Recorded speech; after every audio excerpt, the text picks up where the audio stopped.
Great. Good afternoon, everyone. And thank you for joining our press briefing this afternoon. We're excited about our lineup today and also tonight for our women's event. Just a few quick ground rules before we get started. As mentioned, and many of you have already sent some questions along, so thank you. If questions come up in real time, Hey, Grandma. as we're talking, please send those along. And we will get started. Mary, take it away. Great. Thank you for joining us today. We're so excited to have a great group of leaders here with us, not only right now for this briefing, but also tonight. We have a great program that's focused on really the contrast between the Trump record on issues that women care about and the record of accomplishments in the state of Illinois, led by our incredible Democratic leaders here in the state of Illinois. And it seems appropriate on the 100th anniversary of the 19th Amendment that tonight, not only we would be talking about the accomplishments of women, but that Carol Moseley Braun, the first African-American woman senator to be elected to the United States Senate, will be announcing our roll call. So we are excited that she will be doing that on behalf of the state of Illinois. And we're excited that we have such a great lineup of speakers tonight. We have Senator Tammy Duckworth and Mayor Lightfoot. We have Congresswoman Kelly and Congresswoman Schakowsky. We have a special appearance by Congresswoman Lisa Blunt Rochester, who's also going to be addressing the convention tonight. We have Comptroller Susanna Mendoza, who has come full-spirited with the signs and the swag. And we also have Terry Cosgrove, who's an incredible leader on women's choice in the state of Illinois, and a few others to talk about the wonderful advocacy groups that have really risen up here in the state of Illinois to fight for women's rights. Our program tonight is going to be led by the first woman African-American and the first woman to be elected as county clerk, Karen Yarborough, who's also the first vice chair of the Democratic Party of Illinois. So she will be our moderator tonight. So we are really excited that you're here. And with that, I will turn the program over to Congresswoman Robin Kelly. Congresswoman, thank you for being here. We really appreciate it. You're muted. You would think I would know how to do this by now, but thank you for inviting me. It's truly an honor to be on the podium or in the Zoom with my other fellow elected officials. And I'm thrilled to hear that Lisa Blunt Rochester, she's a good friend of mine in Congress, is speaking. But tonight I'm going to go back in time for me and my growing up and who was my leader and role model and bring it forward. And then I'm going to talk about why I think Joe Biden and Kamala Harris are the combination that we need to get the things done for women, whether it's, equal pay or childcare, violence against women, all the things that actually we've been talking about in the House, what Vice President Biden wants to do fits beautifully. So I think it'll be a marriage made in heaven once he is the president of the United States, and we can really move along with some of the things we have been trying to do for a very long time. So that's some of the things I'll be talking about tonight, and of course, celebrating that this is the centennial of women's right to vote, but bringing in some of the racial disparities and how, Black women had to struggle as far as the right to vote, that we at first weren't welcome. And then we were, and then it took 1964 and 1965 to really make us whole. So that's a little summary of me in this evening. Great. Thank you, Robin. Really appreciate it. Next on our agenda is Congresswoman Jan Schakowsky, who's an incredible woman leader and fights for our consumers and really came to office because she saw how people were being discriminated against in terms of their buying power. So that doesn't adequately describe your background, but it's always impressed me that you came from the grassroots here. So welcome. Thank you for being here. Thank you, Mary. So this is a moment for women, a transformational moment. A lot could be said about this president and the sexism that he exhibits every single day. We heard him use his classic word nasty to refer to now our wonderful vice presidential candidate, Kamala Harris. That's a word he reserves for women. And we've also, of course, seen his policies. This administration has been anti-woman in every possible way. Equal pay for equal work, as Robin mentioned, but also when it comes to reproductive rights. His days and the days of the anti-choice forces are numbered. We now have a pro-choice House of Representatives for the first time. And of course, it's with the Democrats in the majority. We also are a pro-choice nation. The Republicans who want to not only take away the right of women to control their bodies when it comes to abortion, but actually they want to limit birth control. Think of that in the 21st century. And so I'm going to talk about a couple of the policies that deserve change as soon as we get a Joe Biden, Kamala Harris leadership in our country. And it has to do with two very old pieces of legislation and rulings in the Congress. One is the Hyde Amendment, which initially in 1973 just said that basically no federal dollars would go to women to have abortion under Medicaid, and now has been enormously expanded. And then there's the Helms Amendment, which was passed in 1973 at the same time that Roe v. Wade became a reality, saying that abortion was legal. And what it does is the same thing that Hyde does nationally, it does internationally to try and keep women. And in all cases, we're talking mainly about Black and brown women of color around the world, keep them from having the right with even a penny of US dollars to have an abortion. And so it's a real possibility that we can make enormous progress as soon as we get a new administration. And women, of course, will be in the lead. We have more women than we've ever had in the House of Representatives. And throughout the country, really, women are standing up, voting, protesting, running for office. And I just want to thank the Illinois General Assembly for at long last passing the Equal Rights Amendment. And we now have Virginia as well that did the same thing. And so the numbers are there. Now we just need to press to make sure that we change the eligible date and we finally put equality into the Constitution of the United States of America. That's really my agenda right now. Thanks.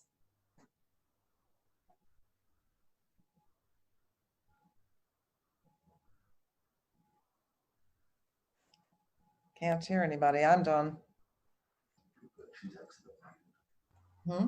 Thanks. There you go.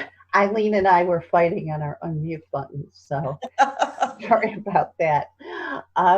Comptroller Susana Mendoza, we're thrilled that you could be here today, and thank you for carrying the banner of what being at a convention it really should be, instead of all of us kind of looking very business attired. So welcome. Thank you for being here. Sure, it's my pleasure. I mean, I've been lucky enough to be at several conventions, and it's always like super exciting and just so much fun. And I think all of us have to step up our swag game. I came prepared today. So for the next conference, Mary, that's a memo we have to get out to the team. We got our boxes, put the stuff on, and let's show our Joe Biden and Kamala Harris pride. But anyway, I just want to say hi to everybody. It's it's a bummer that we can't all be hanging out together at the CNN Cafe in Milwaukee. I was absolutely very much looking forward to that, but this is our world right now, as you all know. I'm wondering if you all saw the CNN. I saw it on CNN. I don't know where everybody else saw it last night, but did you see the convention? I mean, did you see Michelle Obama last night? Wasn't she amazing? I think any American who watches that is reminded of the importance of having someone in the White House who really cares. I miss those days. Did you also see Kristen Urquiza last night? She was the young lady who lost her father to COVID-19.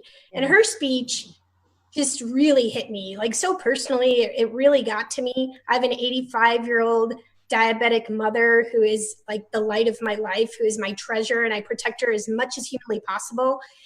And, just to think that you could lose a parent to COVID-19 because of a trust that is misplaced in a president who should be leading by example is something that seriously gets me emotional just thinking about it right now. Kristen Urquiza said last night that her father was a healthy 65-year-old whose only underlying condition was trusting Donald Trump, and it cost him his life. I mean, as we have unfortunately come to see and learn, trusting Donald Trump is literally a death sentence for many. We've got some major problems here in Illinois, and every day as controller, I'm dealing with, how to pay the state's bills, knowing that revenues will be down because of COVID-19. But it all starts with this disaster in the White House. And really, truly, that's what we need to focus on right now.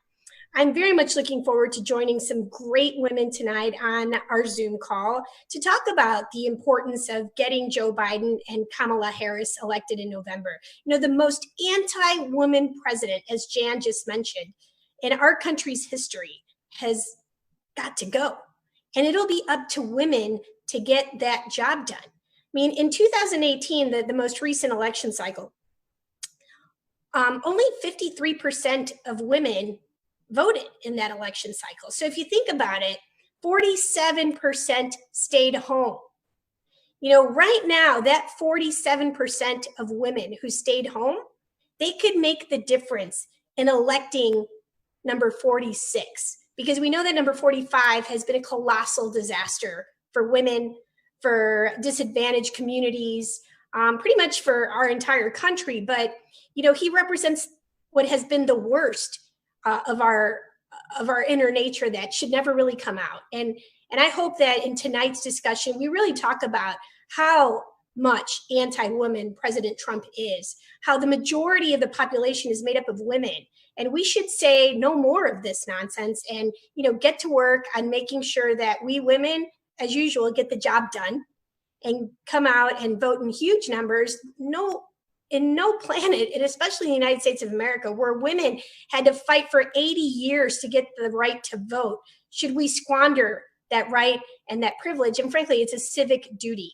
Our country's soul and the very fabric of our democracy is at stake with Donald Trump at the helm. And it's really our moral and civic obligation to get out as women and set our country on a better course. So I'm super ready. I'm fired up.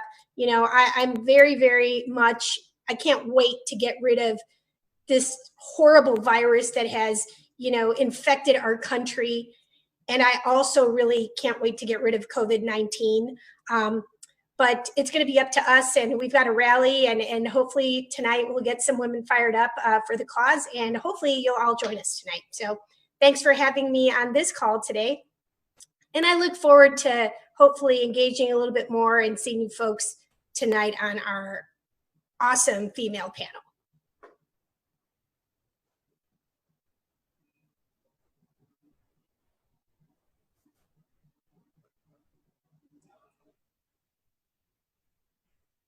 Mary, you're muted.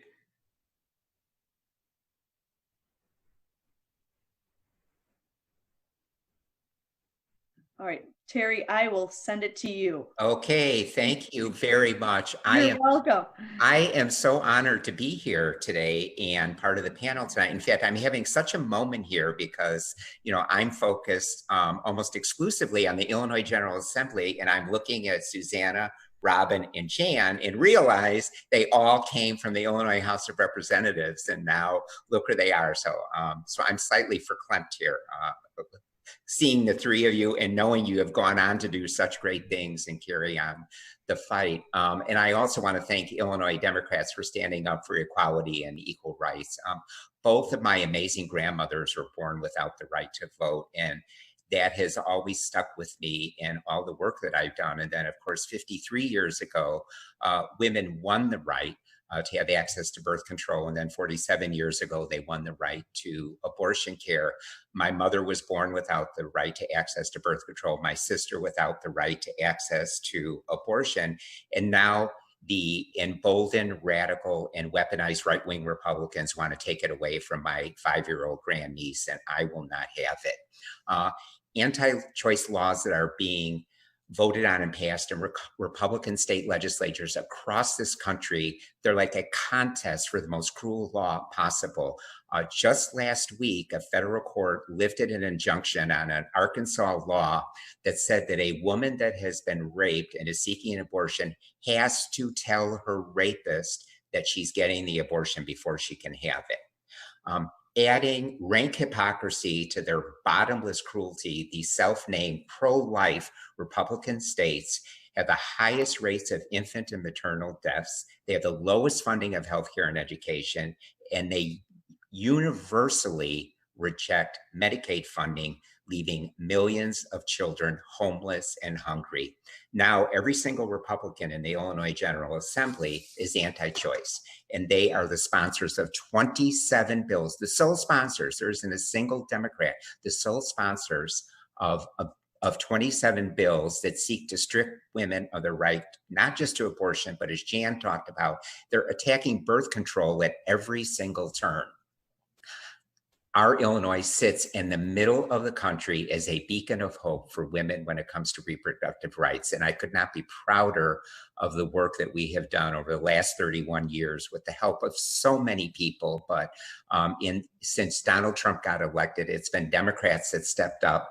And as all of you know, House Bill 40 was such a struggle because we were one of 4 states that had a law, a trigger law that said the day Roe v. Wade would be overturned, abortion would become illegal. And we also had a law that restricted access based on a woman's health, the source of her health insurance coverage. House Bill 40 took care of that. And then in 2019, as Democrats responded, when Donald Trump ramped up his attacks by appointing more anti-choice Supreme Court justices who are intent on overturning Roe v. Wade and attacking birth control, Illinois Democrats stood up and passed the historic Reproductive Health Act. Not a single Republican running for the Illinois General Assembly in 2020 is pro-choice. And there is a record number of them seeking to repeal HB 40, repeal the Reproductive Health Act, and make abortion and birth control completely illegal in Illinois. We must defeat them, and I know we can. And I want to add in a footnote here that I don't think that Governor Thompson's passing reminded me, I mean, I'm old enough to know all this, but Governor Thompson's passing, he vetoed 34 of 34 anti-abortion bills that came to his desk. In 1970, Title 10 that started the funding for Planned Parenthood was sponsored by United States Congressperson George Bush, former President George Bush, and signed into law by Richard Nixon. I bring up these points because it shows you how far this Republican Party has come from its roots of being rational on the issue of reproductive rights in the past. It is now the Republican Party, the cult of Donald Trump. That's all it is. And every single Republican in Illinois that's running for the General Assembly and running for every other office is part of that cult, and they must be defeated. So I'm here to thank Illinois Democrats for making sure that that doesn't happen, and thank thank you again to all of you on this call and all the Democrats in the Illinois General Assembly who keep Illinois a safe place for women, which means so much to me and so much to so many other people in this state. Thank you very much. Thanks, Terry. We'll jump into a few questions here. We'll start with our on-topic questions for the group. The first one's from Tony Arnold at WBEZ. Let me just get through it. It's a little long, but let me get through it. There seemed to be a perception that swing voters in 2016 who tended to be women, particularly white women, did not vote for Hillary Clinton in 2016 in enough numbers to help her win. Do you believe that perception is accurate? And if so, looking at the 2020 election from the 30,000-foot view, how do you convince this constituency to change their mind about Donald Trump this year and vote for the Democratic ticket in November? I'll open that up to who wants it. Jan?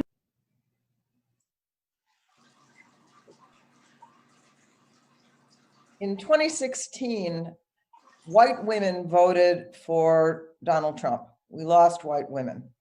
And that is, I believe, not going to happen again.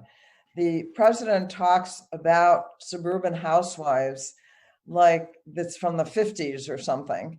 And I think he has the wrong picture.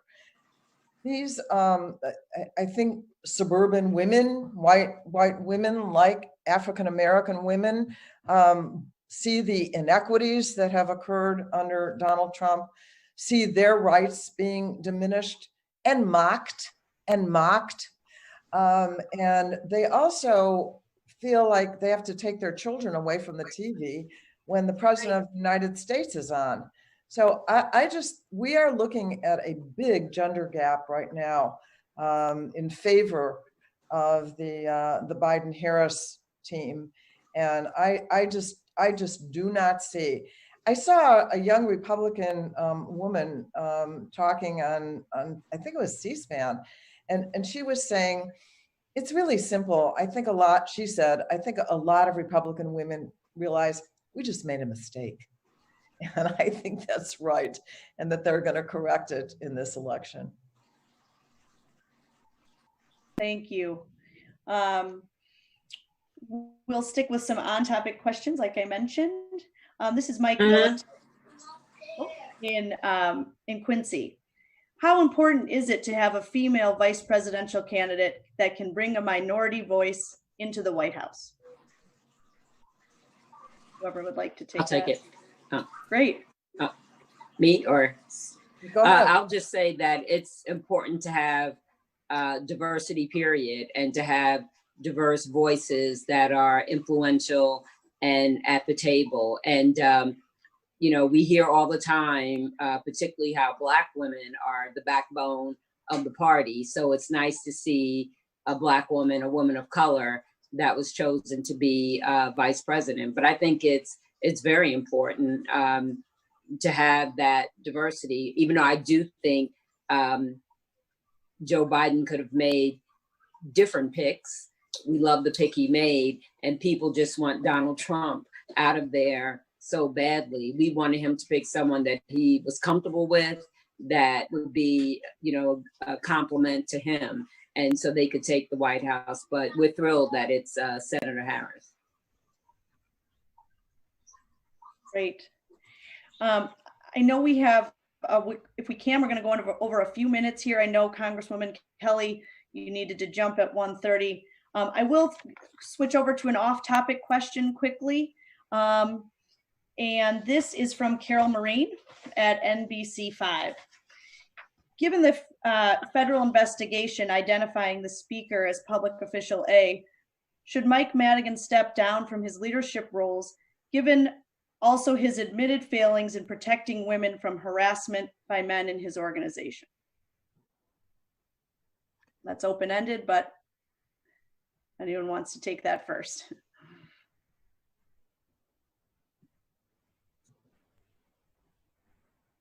Just because I have to leave. As I told the speaker, if these facts are proven to be true, then I think that he would have to look at, or he should look at stepping down. As long as this is the most important election. I know we always say that this is the most important election, but this is the most important election. And it's really important that that's what we're focused on, getting Democrats elected.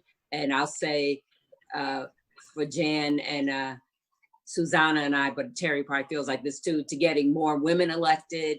And I think that's what we need to focus on right now, making sure that we're successful in November. And whatever we deal with after that, we deal with after that. But I just think we need to keep our eyes on the main prize, and that's Biden, Harris, and all the other Dems that are running and flipping the Senate. And now I'll get off. Thank you, Congresswoman.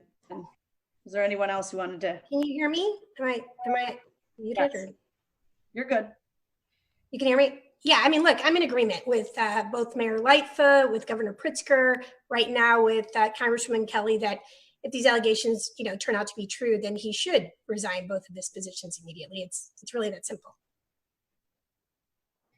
I'm going to have to jump off too. Thanks, guys. And we'll be back this evening for the women's meeting. Who is that, Jen? Okay. Let me ask just one more, because I think if we can just stay on an extra minute since we started a tiny bit late. Bill Cameron asks, what do you think of Trump's plan today to give Susan B. Anthony a full pardon for her, it says 1972, crime of voting? I think that's a good one to end on for today. He's so he's beyond belief in if he thinks he's going to pander to women and pro-choice voters and pro-equality voters with this kind of stunt, then he has another thing coming. I think everyone in this country is onto him, and they're going to see what he's about.